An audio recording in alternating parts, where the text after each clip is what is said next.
A new fast-growing wind-driven wildfire has broken out in mountains north of Los Angeles, triggering more evacuations.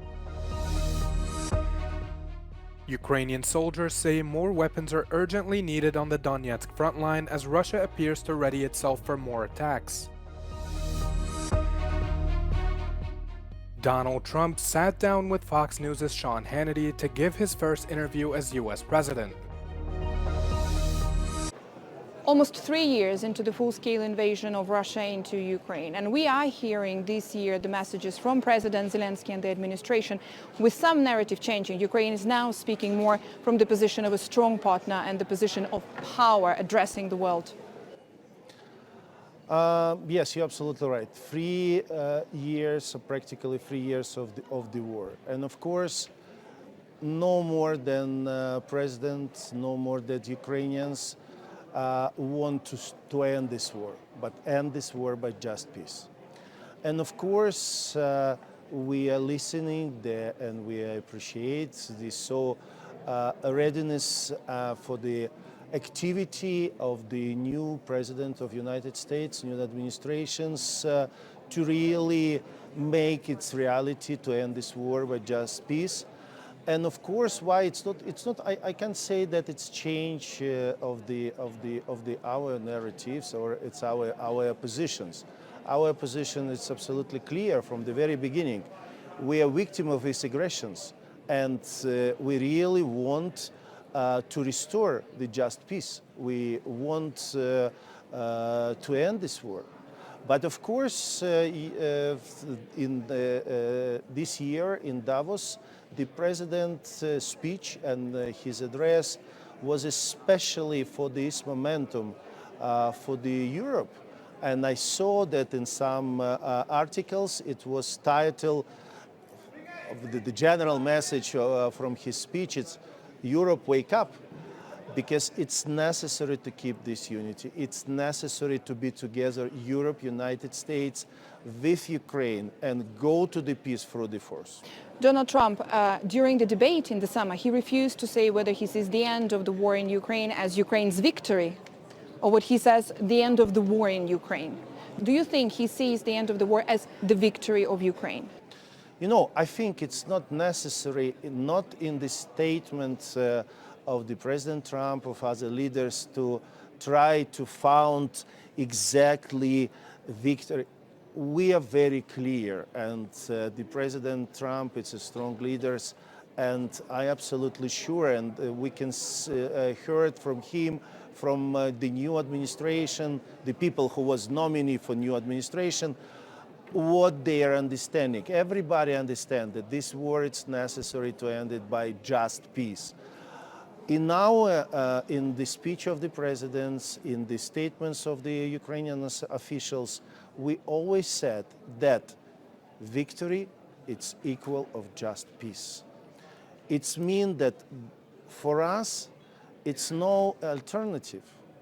We absolutely clearly understand what is just peace for Ukraine. And I absolutely hope that our partners in the same positions, but you know, words, it's words. Most important, it's actions. But what we still have huge support for Ukraine in American society. We see the very impressed figures of the support of the people in Europe. But of course, it's necessary to work what we are doing, to work, to talk, to explain why we are so looking for the consultation and continue dialogue with the new administrations, because we want to lose any days, any hours. It's important. Unfortunately, this terrible war is continuing. Do you think it can be the end of this war within the next 6 months, as we've heard? I don't like to mention exactly the terms, and believe me, I think nobody in this planet know exactly when it's ended, because if it will be depends of Ukraine, of the old democratic world, it will be finished tomorrow. But unfortunately, Putin, Russia wanted to end. They don't change their plan. And this is the war for Russia. It's not the war for territory. It's war against democracy. It's war against free world. They want to destroy Ukraine. But 3 years. We're still fighting. We're still strong. We're still brave. And I'm absolutely sure that we get it, this just peace together with our friends and together with our partners. Дякую. Дякую вам. Ukrainian soldiers fighting on the front lines in Donetsk and the Donbas region say more weapons are urgently needed to fend off Russian aggression and territorial advances. They say the Kremlin is accumulating its forces, likely readying itself for further assaults and occupation of territory. The soldiers say they need more NATO standard howitzers with 155mm caliber shells. They argue those are highly effective on the battlefield and enable them to repel Russian advances and protect their positions at range. Meanwhile, on the battleground, Russia continues to pummel Ukrainian cities on a daily basis. An attack on Mykolaiv injured at least 2 civilians, according to local officials. They say the drone strikes caused some damage to properties, resulting in a loss of power and heating to some homes in the cold months of winter. Another wave of drone attacks targeted the northern Ukrainian city of Sumy. At least 3 were injured as Iranian-made Shahed drones blasted the city, including a 5-year-old child. More than 40 buildings, some of them residential, sustained damage, as well as a production facility.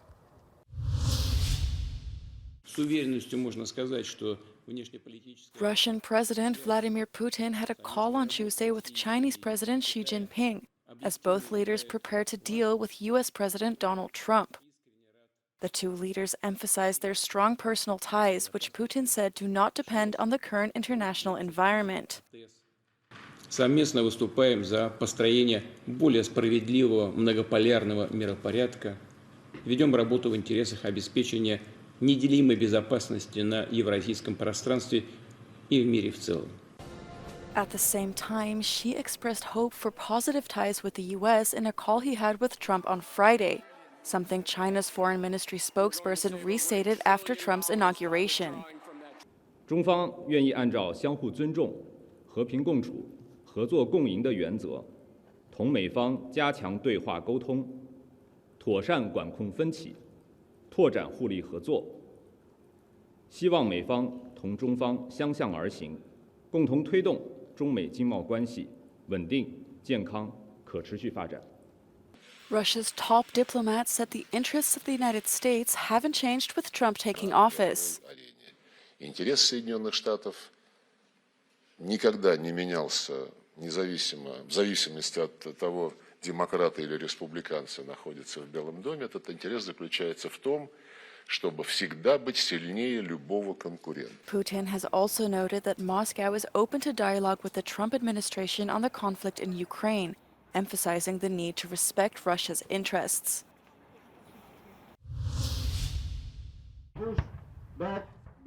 The European Union needs to boost its defence spending to prepare for the worst and be able to defend itself alone if needed, according to the bloc's top diplomat, Kaja Kallas.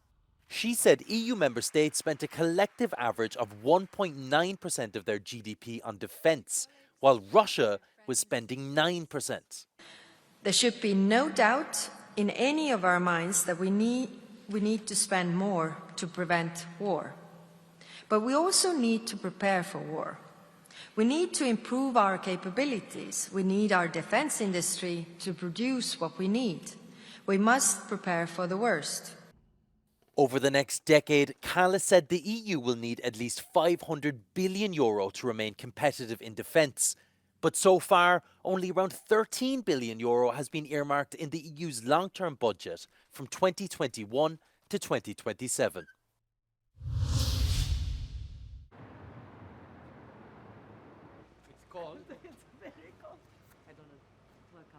Polish Prime Minister Donald Tusk says Europe needs to spend more on defence. Speaking in front of the European Parliament in Strasbourg, Tusk mentioned Trump's statements about the 5% of GDP as the new NATO defence spending target, saying that the Europeans should see this as a challenge. Jeśli Europa ma przetrwać, musi być uzbrojona. To nie jest nasz wybór. Ja nie jestem militarystą. His speech inspired his fellow members of the European People's Party. Una visione pragmatica, chiara, determinata, che ci pone di fronte a delle responsabilità, che ci invita a non fare passi indietro ma passi in avanti, consapevoli della propria potenzialità. Quindi non più chiedere ad altri cosa fare per noi, ma interrogarci e fare noi qualcosa, perché l'Europa è una grande potenza e che mette ovviamente in difficoltà anche gli altri se riusciamo a rafforzare il nostro processo di coesione. But Tusk's words were not so popular among the progressive political spectrum, especially when he spoke about the EU's Green Deal, an ambitious roadmap to achieve climate neutrality by 2050. Security is also sticking to the legislation that we have adopted. That is legal certainty, and it's against the European way forward to step back when it comes to our commitment, strong commitment for a Green Deal, which is to be fair, the green transition to a decarbonized economy. It's not about reviewing our own legislation.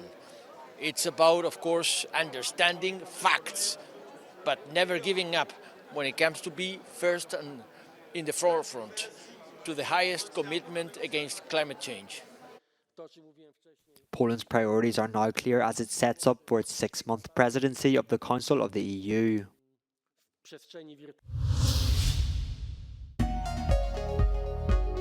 Euronews.